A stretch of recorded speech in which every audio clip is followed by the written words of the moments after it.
ہمارا ٹاپک یہی ہے کہ قسطنطنیہ، حدیث قسطنطنیہ اور یزید. تو اس ٹاپک پر انشاءاللہ ہم گفتگو کریں گے. آپ سے گزارش ہے کہ پوری ویڈیو کا ملاحظہ کریں اور اپنے علم میں اضافہ کریں. حضرات محترم، سب سے پہلی بات ہم آپ کو یہ بتانا چاہیں گے کہ یزید کو جنتی ثابت کرنے کے لیے بخاری شریف کی جس روایت کا حوالہ پیش کیا جاتا ہے اور یہ بتایا جاتا ہے کہ جو شخص قسطنطنیہ کو فتح کرے گا وہ جنتی ہوگا. تو یہ قسطنطنیہ ہے کیا؟ پہلے آپ کو بتا دوں، یہ روم کا ایک شہر ہے، اس کا نام ہے قسطنطنیہ. اب دنیا کے تعلق سے جو روایت، جو حدیث بیان کی جاتی ہے اور یہ کہا جاتا ہے کہ جو شخص سب سے پہلے قسطنطنیہ کو فتح کرے گا وہ جنتی ہوگا. تو سب سے پہلی بات آپ کو بتاؤں کہ ایسی کوئی روایت کسی حدیث کی کتاب میں موجود نہیں ہے جہاں پر اس بات کی صراحت ہو کہ جو قسطنطنیہ کو فتح کرے گا وہ جنتی ہوگا. حدیث کے الفاظ یہ بالکل نہیں ہے، بلکہ میں آپ کو سناتا ہوں کہ بخاری شریف کی وہ روایت کیا ہے.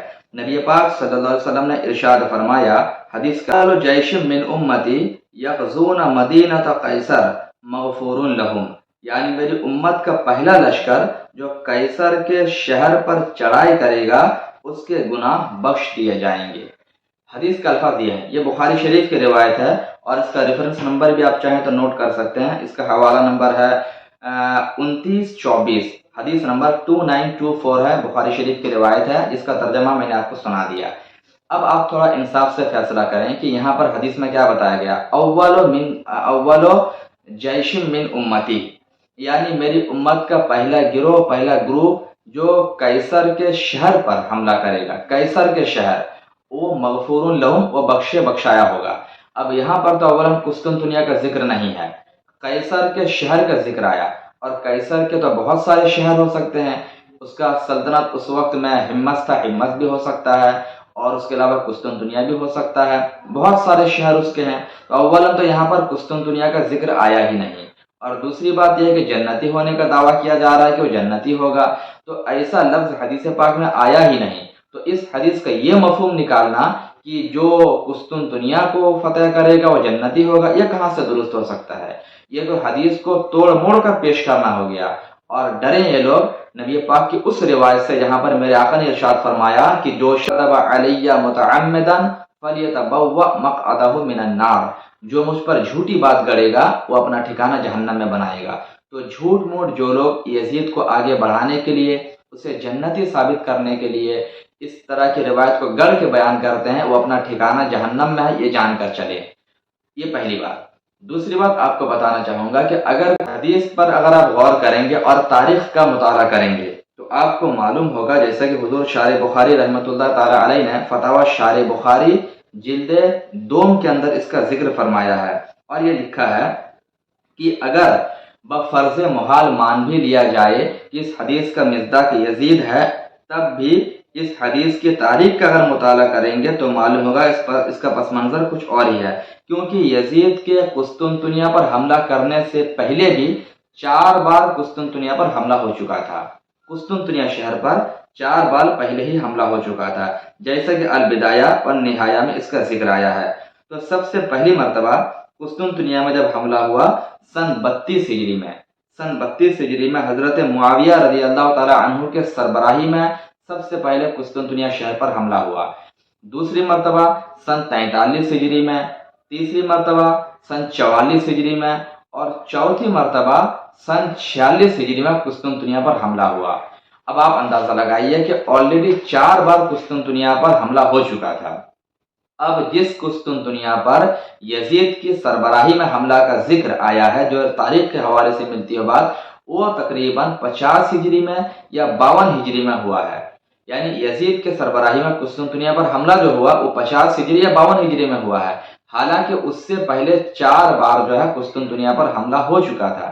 اب حدیث کا آپ غور کریں، نبی پاک نے ارشاد فرمایا اول جیش من امتی، میری امت کا پہلا گروہ جو قیصر کے شہر پر حملہ کرے گا وہ مغفور لہم ہوگا، یعنی گناہ بخشایا ہوگا. تو پہلا گروہ تو یزید سے پہلے تو آلریڈی 4 بار حملہ ہو چکا ہے. تو اگر اس حدیث کا مصداق دیکھیں گے تو حضرت معاویہ ہوں گے جنہوں نے سن 32 ہجری میں ہی قسطنطنیہ شہر پر حملہ کر دیا تھا، اور یزید نے جب حملہ کیا تھا وہ 50 ہجری یا 52 ہجری کی بات ہے.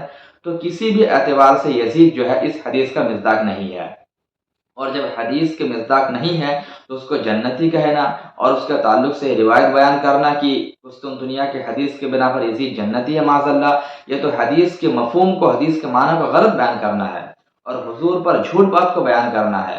اسی لیے دماغ کے دریچے کو کھولیں اور ذہن کو حاضر رکھ کر ان باتوں کو سمجھنے کی کوشش کریں۔ اور آخر میں اس کا ایک جواب اور ملاحظہ کر لیں کہ اگر مان بھی لیا جائے کہ اول و جیش من امتی کا مصداق یزید ہے کہ اس نے قسطنطنیہ پر پہلے حملہ کیا، اور اس حدیث کا مصداق ہے کہ اس کے گناہ، اس کے لشکریوں کے گناہ معاف کر دیے گئے، تو پھر بھی یہ کہا جائے گا کہ اس نے سلطنت پر قبضہ کرنے سے پہلے جو گناہ خطا کیے، نبی پاک کے فرمان کے مطابق اس کے وہ سارے گناہ معاف کر دیے جائیں گے۔ اس کو سمجھنے کی کوشش کریں۔ حضرت امیر معاویہ رضی اللہ تعالی عنہ کے بعد یزید جب تخت خلافت پر بیٹھا، اس سے پہلے یعنی کہ قسطنطنیہ کی جو جنگ ہوئی تھی یزید کے سرکردگی میں 50 ہجری یا 52 ہجری کو، اس سے پہلے اس کے جو گناہ تھے وہ اللہ اپنے کرم سے معاف کر دے گا۔ لیکن تخت خلافت پر بیٹھنے کے بعد، بادشاہ بننے کے بعد یزید نے جو ہنگامہ بپا کیا ہے اور جو مذہب اسلام اور اس کے نشانیوں کو برباد کیا، اور مدینہ شریف اور وہاں کے مسجد نبوی شریف، وہاں کی خواتین کے ساتھ جو بدسلوکیاں کی، یہ سارا کام قسطنطنیہ کے حملے کے بعد ہوا تھا۔ اب آپ اندازہ لگائیے کہ اگر حدیث کا مصداق وہ ہو بھی جائے تو اس کے بعد کے گناہ تو اس کے سر بلا شبہ رہیں گے۔ اس کی معافی کی حدیث میں تو بشارت نہیں دی گئی تھی۔ حدیث میں اس کے بارے میں بتایا گیا تھا کہ جو پہلے کے گناہ ہیں وہ سارے گناہ اس کے بخش دیے جائیں گے۔ تو ان کئی جوابوں کی روشنی میں ہم حاصل کلام کے طور پر آپ کو یہی کہنا چاہیں گے کہ پہلی بات تو یہی ہے کہ صاف قسطنطنیہ کا ذکر حدیث میں نہیں آیا ہے۔ دوسری بات یہ کہنا چاہیں گے کہ اگر مان بھی لیا جائے کہ قسطنطنیہ پر یزید نے حملہ کیا، تو یہ ماننا پڑے گا کہ یزید سے پہلے بھی 4 لوگوں نے قسطنطنیہ پر آلریڈی حملہ کر دیا تھا، تو یزید کبھی بھی اس حدیث کا مصداق نہیں ہے۔ اور تیسری بات ہمیں یہ سمجھ میں آتی ہے کہ اگر مان بھی لیا جائے کہ یزید نے حملہ کیا پہلے، تو یہ ماننا پڑے گا کہ اس حملے سے پہلے بھی جو اس کے گناہ تھے وہ اللہ اپنے کرم سے معاف کر دے گا، لیکن اس کے بعد کے جو گناہ ہیں اس کی بہرحال معافی نہیں ہوگی جب تک اس نے اللہ کے بارگاہ میں سچی توبہ نہ کیا ہوگا۔ تو یہ حدیث قسطنطنیہ اور یزید کے تعلق سے ایک معلوماتی بات تھی جو میں نے آپ کے روبرو پیش کی۔ امید کرتا ہوں کہ یہ پوری بات آپ کو سمجھ میں آئی ہوگی۔ اللہ تبارک و تعالی ہم سب کو حق بولنے اور حق سننے کی توفیق عطا فرمائے۔